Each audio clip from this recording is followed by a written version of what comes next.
Hey guys, welcome to Apex Engineering. Today we are going to solve another sum of general force system. So let's start. This is our sum. तो ये सम बहुत लोग को थोड़ा confusing लगता है क्योंकि इसमें ये जो पूरा फिगर दिया है इसमें बहुत सारे जो फोर्सेस है वो बहुत सारे एंगल्स पे इंक्लाइंड है. तो पहले हम लोग को वो एंगल्स फाइंड आउट करने रहते हैं which is a little bit confusing. So बहुत ईजी है ये, मैं आपको बताता हूँ ये कैसे करना है. सो फॉर दैट हमें क्या करना है, ये पहले जितने भी एंगल्स हैं ना इसमें फॉर द 632 न्यूटन, ये 1000 न्यूटन एंड ये 722 न्यूटन, ये सबसे पहले हमें फाइंड आउट करना है. एंड उससे भी पहले फॉर यू टू अंडरस्टैंड, आप ये जो इसके डायरेक्शंस है ना, मतलब ये जो इसके डायमेंशंस है, ये जो 2 मीटर, ये 2 मीटर है, तो ये 2 मीटर है, तो ये भी 2 मीटर है, ये भी 2 मीटर है, ये 3 मीटर है, तो ये भी 3 मीटर है, एंड ये भी 3 मीटर है. आप अपने अंडरस्टैंडिंग के लिए यहाँ पे लिख लो चाहिए तो. And now we are going to find out the angles. And for finding out the angles हम क्या करेंगे, हम सबसे पहले आप ये वाले फिगर पे कॉन्सेंट्रेट करो. ये जो पूरा है 1000 न्यूटन का ये जो लाइन है इस पर आप कॉन्सेंट्रेट करो. फॉर दिस अभी हमको ये जो एंगल है ना, ये यहाँ पे ये एंगल निकालना है. फॉर 722 न्यूटन हमको ये एंगल निकालना है. अब ये एंगल्स आप कैसे निकाल रहे हो आपके ऊपर है. आप ये वाला एंगल कंसिडर ना करके आप ये भी कर सकते हो, आप ये वाला भी कर सकते हो, बट ये वाला थोड़ा ईजी है तो मैं ये वाला कर रहा हूँ. And then we have to find out this angle. ठीक है, तो अभी ये जो एंगल्स है इसमें आपने अगर एक चीज़ नोटिस किया होगा तो इसमें अपने को opposite side and adjacent side जो है ये ऑलरेडी पता है. तो ये सारा जो हमने को फिगर दिया है इसमें अपने को जो अपोजिट साइड है एंड जो एडजेसेंट साइड है ये ऑलरेडी पता है. सो हमें ये भी पता है कि जो tan थीटा का फॉर्मूला रहता है वो रहता है अपोजिट डिवाइडेड बाय एडजेसेंट. तो ये जितने भी एंगल्स हम फाइंड आउट करने वाले हैं ना, इस सब एंगल्स में हमें theta equal to tan inverse of opposite upon adjacent ही यूज़ करना है. Theta equal to tan inverse is equal theta equal to tan inverse opposite divided by adjacent. इससे ही हमें ये सारे एंगल्स आ जाएंगे क्योंकि हमें अपोजिट एंड एडजेसेंट साइड दोनों पता है. सो हम ये 1 बाय 1 जब कैलकुलेट करेंगे ये कि एंगल्स की वैल्यूज़ कितनी है, तो हमें डायरेक्टली फिर F of X and F of Y मिल जाएगा क्योंकि हमें इसके कंपोनेंट्स मिल जाएंगे. And then we'll solve the sum. So let's start. Firstly what will do is, हम ये जितने भी एंगल्स हैं उनको कैलकुलेट कर देंगे. एंड फॉर दैट हमें ये जो पहला वाला पार्ट है this A D and this point, let us name it as G, और इसको ई, कुछ भी आप नेम कर सकते हैं आपके हिसाब से, आपको बस अंडरस्टैंडिंग के लिए लिखना है. And for this angle to be found out, ये जो एंगल है ये एंगल, इसको अल्फा बोलते हैं, इसको बीटा बोलते हैं, and let say and let us say this angle as gamma. So alpha find out करने के लिए हमें opposite divided by adjacent, so it is 3 divided by 4. So हम जब करेंगे 1 by 1, so I just start and I erase this part. So हमें theta equal to tan inverse opposite divided by adjacent करना है for the triangle A D and ji. So I write it down. For triangle A D and G, theta equal to tan inverse opposite divided by adjacent. So अब हम जब find out करेंगे इसको, so हम लिखेंगे theta equal to tan inverse opposite में हमारे पास 3 divided by 4. सो ये जो इसका आंसर आता है which is 38.86 I think. Wait, I just calculate. तो इस एंगल का जो ये जो एंगल आता है, ये एंगल आता है थीटा इक्वल टू 36.869. तो आप 869 भी लिख दो, ठीक है, 87 मत 869 ही लिख दो आप. सो ये थीटा में मिल गया. तो ये थीटा इक्वल टू अल्फा है एक्चुअली, ये जो अल्फा हमने फाइंड आउट किया, थीटा की जगह पे अल्फा लिख दो. ठीक है, तो ये एक एंगल अल्फा हमें पता चल गया. सो अल्फा इज 36.869. अभी वही सेम तरीके से हमें ये बीटा भी निकालना है. सो बीटा के लिए क्या होगा, सेम सिंपल 3 डिवाइडेड बाई 2 होगा, पर यहाँ पे 4 नहीं होगा क्योंकि ये जो डिस्टेंस है एंड ये डिस्टेंस हम कंसिडर करेंगे बीटा के लिए. So beta equal to tan inverse opposite divided by adjacent. So हमें बीटा मिल जाएगा.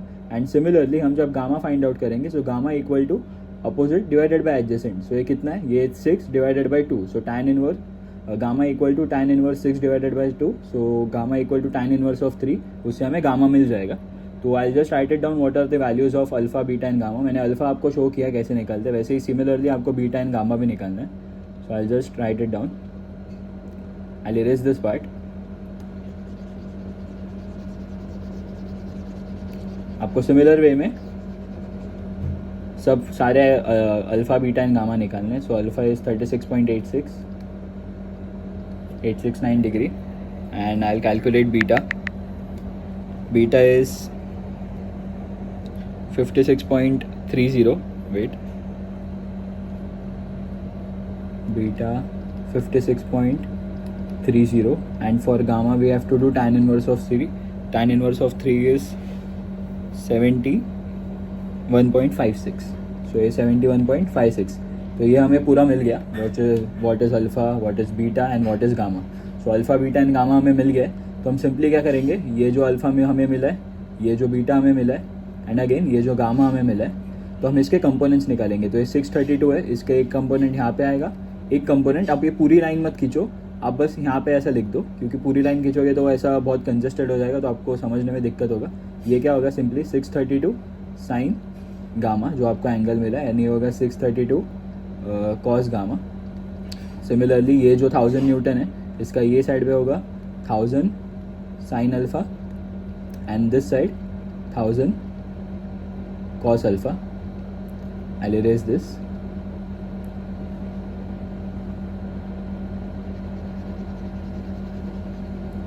Cos alpha, and for beta हम भी वही सेम सिमिलर वे में करेंगे. For beta here it will be 722 cos beta, and here it will be 722, ये वाला जो है वो 722 साइन बीटा. तो हमें सारे कंपोनेंट्स मिल गए. ये थोड़ा सा कंजेस्टेड लग रहा है, पर आप जब अपने नोटबुक में सॉल्व करोगे, जैसे मैंने आपको बताया वैसे ही आप लिखो. ये जो आप एरोज है पूरे यहाँ से यहाँ तक मत खींचो लाइन, क्योंकि ये बहुत कंजेस्टेड दिखेगा. आप बस यहाँ पे लिख दो, क्योंकि आपको लास्ट में बस f(x) और f(y) फाइंड आउट करना है, जिससे आपको रिजल्टेंट मिलता है. एंड जो मैंने आपको फॉर्मूला बताया था, इंटरसेक्शन मतलब ही वहाँ का इंटरसेक्शन मतलब x एंड y एक्सिस पे कहाँ पे कट करेगा. तो इसके पहले हम लोग ने ऑलरेडी एक सम किया था, जिसमें हम लोग को पूछा था where it will cut the X and Y axis. तो उसका फॉर्मूला मैंने आपको बताया था, summation of movement divided by, अगर यहाँ पे x है तो यहाँ पे समेशन ऑफ एफ वाई आएगा, और अगर y एक्सिस पे हम लोग को फाइंड आउट करना है तो summation of movement divided by summation of F of X. अगर यहाँ पे y एक्सिस पे कहाँ पे कट करना है ये फाइंड आउट करना है तो नीचे एफ ऑफ एक्स आएगा. बस ये सिंपल इतना ही है. अभी बस हमें क्या करना है, ये जो हमें कंपोनेंट्स मिले हम उससे F of X and F of Y जो है वो कैलकुलेट करेंगे. So let us calculate that. So अभी हमने इसके पहले सारे कंपोनेंट्स निकाल दिए थे, तो मैंने वो इरेज कर दिया. I will not right it again, but मैं आपको थोड़ा सा दिखा देता हूँ कि एक कंपोनेंट निकला था ऐसे, एक निकला था ऐसे, नहीं तो वो थोड़ा शायद भी दिखेगा. एक निकला था ऐसे, एक निकला था ये 722 के हो गए, 1000 न्यूटन का एक था ऐसे, एंड ये वाला था 632 का, एक था यहाँ पे एंड एक था यहाँ पे. तो ये सारे कंपोनेंट्स हमने निकाल लिए थे. So now we have to find out what is f of x, what is f of y, then we have to find out the resultant, then we have to find out what is the direction which is theta, and then we have to find out the movement. ये थोड़ा लंबा सम है, इसके लिए 6 marks का सम है. So इसके लिए हम क्या करेंगे, what is f of y, what is f of x, ये सब हम कैलकुलेट करेंगे. तो आपने आपके बुक में लिखा होगा कि ये जो सारे कंपोनेंट्स है, तो उससे आपको f of x and f of y मिलेगा. So for f of x it is -722 cos 56.30 plus 1000 cos 36.86 plus 632 cos 71.56.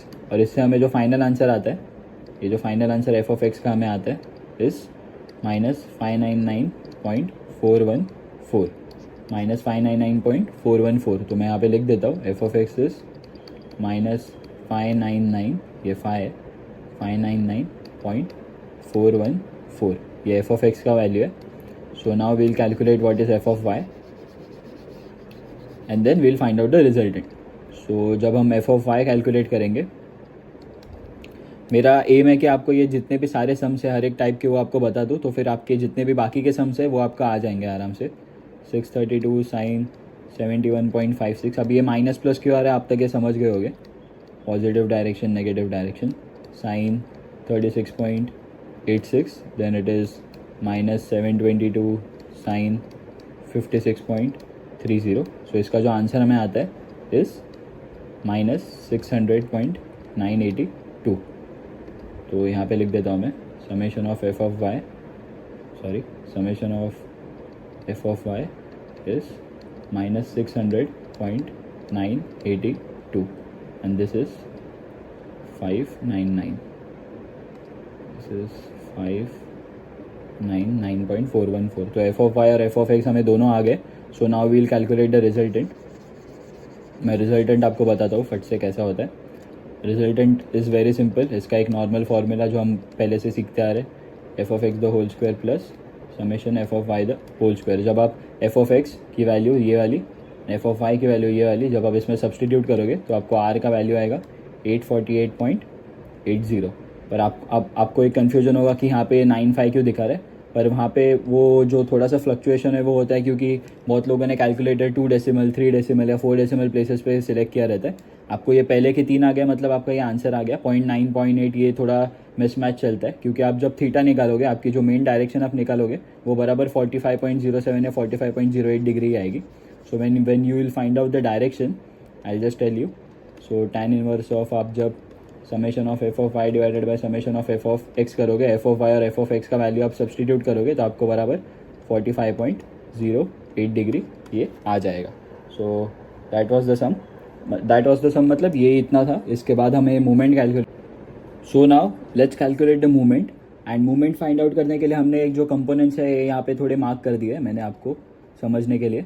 And मैंने आप सोच रहे होगे ये क्रॉस मार्क क्यों डाला है. तो मैंने आपको पहले भी बोला था कि जब हम मूवमेंट फाइंड आउट करते हैं तो कोई कंपोनेंट्स हमें पहले ध्यान देने पड़ते हैं कि वो हमारे जो रेफरेंस पॉइंट है यहाँ पे, जैसा बी रेफरेंस पॉइंट है, कोई भी हो सकता है, सी हो सकता है, डी हो सकता है, पर आप बी लो क्योंकि ये स्टार्टिंग पॉइंट यहाँ से दिख रहा है. यहाँ से सारे फोर्सेज आप कैलकुलेट आराम से कर सकते हो.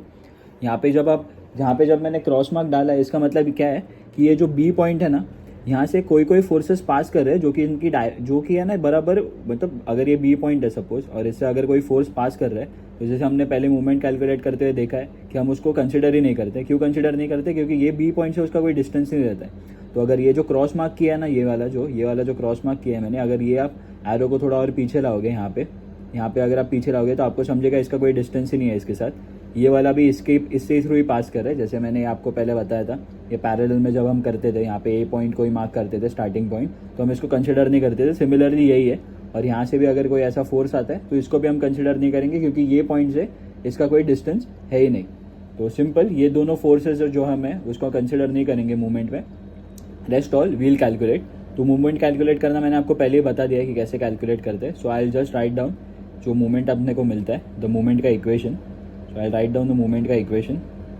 So the moment of force across point B is 722 cos 56.30 into 6. आप ये डायमेंशंस पहले अच्छे से देख लेना, इंटू 6 वगैरह. प्लस साइन कन्वेंशन भी आप ध्यान देना, आप ट्राई करना बी पॉइंट से यहाँ तक अगर मैं लेके आऊँगा, अगर मैं यहाँ तक लेके आया तो ये जो एरो है ये मुझको ऐसे पुश करेगा, तो फिर ये कौन सा क्लॉकवाइज डायरेक्शन या एंटी क्लॉकवाइज डायरेक्शन में घूमेगा. And anti clockwise direction is positive, clockwise direction is negative. तो आप वो ध्यान दो थोड़ा. 632 साइन 71.56. अगर आपको ये नहीं समझता है ये कहाँ से मूवमेंट ऐसा आता है तो आप पहले के वीडियोस रेफर कर लो, आपको समझ में आ जाएगा पूरा. या तो मैं और एक वीडियो बना दूंगा जिसमें आपको मूवमेंट कैसे कैलकुलेट करते हैं अच्छे से वो भी बता दूंगा मैं. Into 6 minus 722 sine 56.30 into 2. ये इंटू 2 भी है इसके बाद. ठीक है, तो ये मूवमेंट का पूरा इक्वेशन है. I just star market. ये पूरा मूवमेंट का इक्वेशन है. और जब आप ये पूरे मूवमेंट का इक्वेशन लिखोगे एंड आप जब जिसको कैल्सी में डालोगे आपको जो मूवमेंट का वैल्यू आएगा, इट विल बी मूवमेंट का value will be movement of force across point B is -2399.277. अब आपको क्या पूछा है सिंपली मूवमेंट के बाद, what is the intersection with A B and B C. तो इंटरसेक्शन का फॉर्मूला मैंने आपको स्टार्टिंग में बता दिया आपको क्या करना है. That is X equal to summation of movement of force across point B divided by summation of F of Y. तो इससे हमें मूवमेंट का अगर जब आप ये वैल्यू यहाँ पे सब्सटीट्यूट करोगे divided by F of Y करोगे आपको 4 मीटर आएगा. सिमिलरली जब आप वाई बार कैलकुलेट करोगे, मतलब वाई एक्सिस पे कहाँ पे इंटरसेक्ट हो रहा है ये कैलकुलेट करने के लिए आप जब फॉर्मूला लगाओगे Y bar equal to summation of movement of force across point B divided by summation of F of X. अगर यहाँ पे वाई है तो यहाँ पे एक्स आएगा, अगर यहाँ पे एक्स है तो यहाँ पे वाई आएगा. सिमिलरली मूवमेंट तो सेम ही रहेगा. एफ ऑफ एक्स जब आप नीचे सब्सटीट्यूट करोगे आपको अगेन 4 मीटर आएगा. सो जितने भी आंसर्स आपको आ रहे हैं वो सारे परफेक्ट आंसर्स हैं और डायरेक्ट आंसर्स मैच कर रहे हैं. तो यही सम था. एंड ये मूवमेंट का मैं वैल्यू आपको वापस से एक बार लिख के दे देता हूँ. What was F of X, what was F of Y, ये मैं आपको बताता हूँ. F of Y, what is movement, what is resultant what is X bar and what is Y bar, ये मैं आपको बताता हूँ। एफ ऑफ एक्स हमने को मिला था -599.414, उसके बाद एफ ऑफ वाई हमें मिला था -600.982, मूवमेंट अपने को मिला था -2399.277, आर अपने को मिला था 848.80, एक्स बार हमें मिला है 4 मीटर, वाई बार हमें मिला है 4 meter. So this was the sum, यही सब हमें पूछा था ये सम में। So we have solved the sum. Thank you.